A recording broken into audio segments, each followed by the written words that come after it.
જેમ કે ગઈકાલે જ્યારે 7 ડે સ્કૂલની અંદર જે બનાવ બન્યો હતો તે બનાવ સમય દરમિયાન જ્યારે બાળક લોહીથી લથપથ હતો ત્યારે એ બાળકને જે આંખે જોનાર જે વ્યક્તિ એ ત્યારે હાલમાં અહીંયા મોજૂદ છે અને જે આ જ શાળામાં ભણતી હતી આ બાળકીને અમે એની સાથે પણ વાતચીત કરવાનો પ્રયત્ન.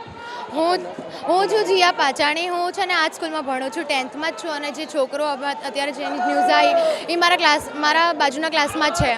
તો મારું કહેવાનું એમ છે, કાલે છે ને ડિસ્પર્સ થઈને અમે લોકો બહાર ગયા તો બહાર અમે લોકો થોડીક વાર માટે ઊભા હતા અને પછી મેં દૂરથી જોયું કે એ છોકરા 2-3 છોકરા હતા. ત્યારે તો વધારે છોકરા નહોતા, ત્યારે 2-3 છોકરા હતા. મેં જોયું હતું કે લોકો ઝઘડી કરતા હતા.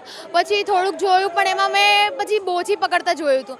પછી તો મારી બસ લેટ થતી હતી એટલે પછી હું જતી રહી હતી. એના પછી નહીં જોયું, બટ મેં આટલું તો જોયું હતું. એટલે લોહીથી લથપથ વાગેલી હાલત ત્યારે કોઈ છુરો વૂરો નથી મારેલો હતો, ખાલી ઝઘડો થતો ત્યારે બોલામ બોલી થતી હતી. પછી ખબર નહીં ક્યાંથી લોકો મારામારી ચાલુ કરવા લાગે. પછી તો હું જતી રહી હતી, પણ મેં આટલું જોયું હતું. ઝઘડો ક્યાં શરૂ થયો હતો? શાળામાં જ જોયો હતો તમે કે શાળાની પ્રીમાઇસની બહાર જોયો હતો? મેં શાળાથી બહાર જોયો હતો. હા, મેલેડી માતાના મંદિર પાસે ત્યાં ઝઘડો કરી રહ્યા હતા. ત્યાં નથી જોયો મેં, અહીંયા સ્કૂલથી બહાર નીકળતા જોયો હતો. ગેટની બહાર. હા, ફર્સ્ટ ગેટની બહાર.